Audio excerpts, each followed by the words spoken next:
able to perform miracles and attract miracles into your life, you have to purify this temple that you live in.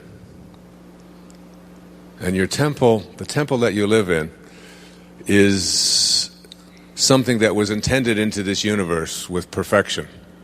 And any energy that comes into it, like yesterday I demonstrated the impact of aspartame and saccharin on the body. In 1,000 out of 1,000 cases in the eye of the eye, Hawkins describes how it doesn't make any difference whether the person knows or doesn't know. Whenever you put that artificial substance into your body, you are weakening your body. And letting go of addictions and letting go of the belief that these are things that have more power over you than you have to let go of them is one of the energy levels below that calibrates below 200.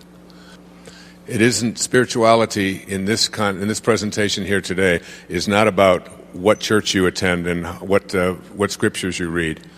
It's about how you stay connected to the perfection from which you were intended in the very first place. And I'd like you to really understand that. And when you do, you'll understand that anything that you do that is self-defeating to this temple, as the Sufis used to say, if you don't have a temple in your heart, you'll never find your heart in a temple. And it's about having a temple in your heart. It's about staying connected. And when you do, exercise becomes a regular part of your life. It's a spiritual experience. The foods that you eat become a spiritual experience. The music that you listen to becomes a spiritual experience. The books that you allow into your home, the programs that you allow to be on your television set, the kinds of ideas that you read in newspapers. So it's this force and counterforce thing. Now, as individuals, we understand when the World Trade Center was hit, our first impact, our first inclination was to be kind. What can we do? And you saw people donating blood. We had more blood donated in the first few hours after that than they had to tell people to stop doing it. They had people getting into their fire trucks in Iowa and driving them all the way to Manhattan. They had people going into burning buildings and taking people out. Our whole sense of compassion, because compassion is one of the highest energy levels that you can reach. It calibrates around 470. That when you have compassion in your heart for those who are operating or living at lower levels. And I remember the story that I heard shortly after the World Trade Center disaster, and it was of grandfather talking to his grandson. And the grandson was looking up at his grandpa, and his grandpa said, you know, he said, I feel as if I have two wolves barking inside of me.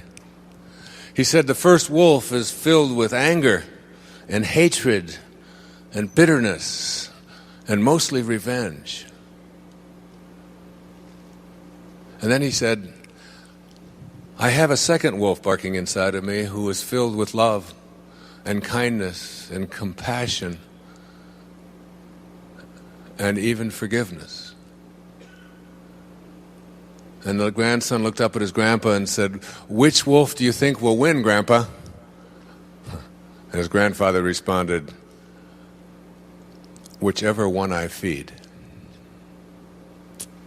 And we have to look at what we feed internally in ourselves. When Einstein reminded us that until we come up with an alternative to using force as a way of resolving our disputes, we are doomed as a people to destroy ourselves. We'll destroy ourselves. The weapons that we have put aside in order to resolve our disputes cannot even be used.